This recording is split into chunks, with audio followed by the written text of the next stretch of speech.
Hello. അപ്പോൾ പണിമുടക്കെല്ലാം കഴിഞ്ഞ് സ്കൂൾക്ക് പോകാനുള്ള തിരക്കിലാണ് ഞാനല്ല കേട്ടോ മക്കൾ. നമ്മൾ സ്കൂളിൽ പോയി മടുത്തിരിക്കുകയാണ് ഗൈസ്. അപ്പോൾ ഈ പൊതി എന്താണെന്ന് നോക്കണ്ട, റവ ഇച്ചിരി ഇരിക്കുന്നുണ്ട് കേട്ടോ. എന്നാൽ പിന്നെ ഉപ്പുമാവ് ഉണ്ടാക്കാമെന്ന് വെച്ചു. അപ്പം നിങ്ങളവർക്ക് ഉപ്പുമാവൊക്കെ നമ്മളിവിടെ എപ്പോഴും ഉണ്ടാക്കുന്നതാണ്. സത്യം പറഞ്ഞാൽ ഞാൻ ജീവിതത്തിൽ ആദ്യമായിട്ട് ഉണ്ടാക്കാൻ പോകുമ്പോൾ എനിക്കറിയത്തില്ല കേട്ടോ ഉപ്പുമാവ് ഉണ്ടാക്കാനായിട്ട്. ഉപ്പുമാവ് എങ്ങനെ ഉണ്ടാക്കാമെന്നുള്ള ഗവേഷണം എല്ലാം കഴിഞ്ഞ് നമ്മൾ തുടങ്ങുകയാണ് ഗൈസ്. അപ്പോൾ നിങ്ങൾ നോക്കി ചിരിച്ചുകൊണ്ടിരിക്കേണ്ട, മര്യാദക്ക് വേഗം സബ്സ്ക്രൈബ് ചെയ്തിട്ട് കൂടെ കയറിക്കും. ഉണ്ടാക്കാൻ അറിയാത്തിട്ടുണ്ടെങ്കിൽ നമ്മളെ കണ്ട് പഠിച്ചോ. അപ്പോൾ ഗ്ലാസ്സിലാട്ടോ അളന്നെടുത്തത്. അപ്പോൾ അളവും കാര്യം നമ്മൾ പ്രത്യേകിച്ച് പറയുന്നൊന്നുമില്ല. അത് ഇതിനേക്കാൾ നല്ല സൂപ്പറായിട്ട് ഉണ്ടാക്കാമെന്ന് അറിയുന്നവരായിരിക്കും. ആ ഫ്രിഡ്ജിൽ ഇങ്ങനെ പരത്തിക്കൊണ്ടിരിക്കുന്ന അതിന് പറ്റിയ ഐറ്റംസ് എന്തെങ്കിലും ഉണ്ടോ തപ്പിക്കൊണ്ടിരിക്കാൻ കേട്ടോ. കുറേയൊക്കെ തപ്പിയിട്ട് ഒരു സബോളയും ഒരു പച്ചമുളകും കിട്ടി, ഉള്ളത് കൊണ്ട് ഓണം പോലെ. അപ്പോൾ അത് കുനുകുനാന്ന് അരിഞ്ഞെടുക്കാൻ വേണ്ടി കഴുകിയെടുക്കുകയാണേ. അപ്പോൾ രാവിലെ പാത്തുമ്പോൾ നല്ല ഉറക്കമാണ്. ഇപ്പോൾ ജലദോഷവും ചുമയൊക്കെ സ്റ്റാർട്ടായിട്ടുണ്ട് കേട്ടോ.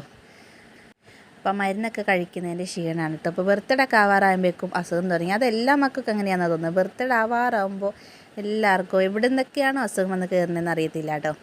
അപ്പോൾ അതേ ചട്ടിയൊക്കെ വെച്ചിട്ടുണ്ട് അടുപ്പത്ത്. ഇത്രയും മുഞ്ചുള്ള ചട്ടിക്കകത്ത് ഉപ്പുമാവ് ഉണ്ടാക്കിയ സൂപ്പറായിരിക്കും. അപ്പോൾ എല്ലാ ഐറ്റംസും തട്ടിക്കൂട്ടിയിട്ടിട്ടുണ്ട് കേട്ടോ. അപ്പോൾ റവ ഞാൻ 2 ഗ്ലാസ്സിനുള്ളുണ്ടായിരുന്നു. അപ്പോൾ 2 ഗ്ലാസ്സും കൂടെ ഞാൻ അരിഞ്ഞെടുത്തു. പണിമുടക്കായപ്പോൾ ഒറ്റ കടകളുണ്ടായിരുന്നില്ല. അതുകൊണ്ട് പ്രത്യേകിച്ച് സാധനങ്ങളൊന്നും മേടിച്ച് വെക്കാൻ പറ്റില്ല. അല്ലെങ്കിൽ തലേന്ന് എന്തെങ്കിലുമൊക്കെ മേടിച്ച് വെക്കുന്നതുകൊണ്ട് സുഖമായിരുന്നേ. അപ്പോൾ നമ്മളെ ലഞ്ച് ബോക്സിൻ്റെ വീഡിയോ ഇല്ലാത്ത എന്താ ചോദിച്ചിട്ടുണ്ടായിരുന്നു കേട്ടോ. മക്കളിപ്പോൾ കുറേ ദിവസമായിട്ട് സ്കൂളിൽ നിന്നാണ് കഴിക്കുന്നത്. ഒന്നാമത് ഇപ്പോൾ ഭയങ്കര തിരക്കാണ്. രാവിലെ ഒട്ടും സമയം കിട്ടുന്നില്ല കേട്ടോ. നമ്മൾ ദിവസം ഓട്ടോ വിളിച്ചാണ് വിടുന്നത്. കറക്റ്റ് സമയത്ത് അങ്ങനെ ഓട്ടോ വരില്ല. നമ്മൾ ഈ പിള്ളേരെ എപ്പോൾ റെഡിയാവുന്നു അന്നേരം ഓട്ടോ വിളിച്ച് വിടാട്ടോ. അപ്പോൾ അത് നമ്മളെ വെള്ളം ഇവിടെ തിളച്ചുകൊണ്ടിരിക്കുകയാണ്, ചുഴിയായിട്ടുകൊണ്ടിരിക്കുകയാണ്. എന്തോ ഗതിയാവുമോ എന്നുള്ള ചിന്തയിലാണ് ഞാൻ ഇരിക്കുന്നത്. ഫസ്റ്റ് ടൈം ഉണ്ടാക്കിക്കൊണ്ടിരിക്കുകയാണ്, എല്ലാവർക്കറിയാം. അപ്പോൾ അതേ ഫസലാണ് റവ ഇട്ട് തരുന്നത് കേട്ടോ.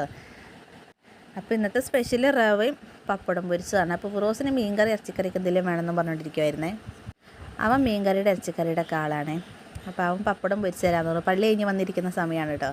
അപ്പോൾ അവൻ പപ്പടം പൊരിച്ച് തരാമെന്നുണ്ട്. അവൻ പൊരിച്ചുകൊണ്ടിരിക്കുകയാണ്. പപ്പടം ഇട്ടിട്ട് 1 കിലോമീറ്റർ നീങ്ങിയിരിക്കുകയാണ്, തെറിച്ച് പോകുമെന്നും പറഞ്ഞിട്ടേ. അവനെ വീഡിയോ എടുക്കുന്നതിന് അവൻ എന്തൊക്കെയോ വെക്കുന്നതിന് ട്രോളിക്കൊണ്ടിരിക്കുകയാണ്. വീഡിയോ എടുക്കുമ്പോൾ ഭയങ്കര നാണോ വിളിക്ക്. അപ്പോൾ അതൊക്കെ അവിടെ സെറ്റാക്കി വെച്ചിട്ടുണ്ട്. കളർ ഞാൻ ഇച്ചിരി മഞ്ഞപ്പൊടി ഇട്ടിട്ടുണ്ട്.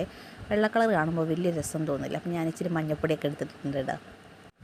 ഒന്നാമത് എനിക്ക് ഉപ്പുമാവിനോടൊന്നും വലിയ താല്പര്യമില്ല കേട്ടോ. രാവിലെ തന്നെ ഉപ്പുമാവ്, പുട്ട് അങ്ങനത്തെ ഒന്നും വലിയ താല്പര്യമില്ല. പിന്നെ പണ്ടത്തെ ചോറുണ്ട് ശീലമായതുകൊണ്ടായിരിക്കാം.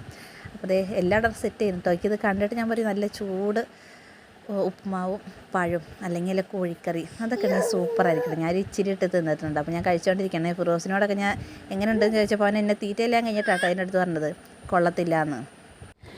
അപ്പോൾ ഇത്രയേ ഉള്ളൂ നമ്മുടെ വീഡിയോ. സബ്സ്ക്രൈബ് ചെയ്യാൻ മറക്കല്ലേ. Okay, bye, Tata.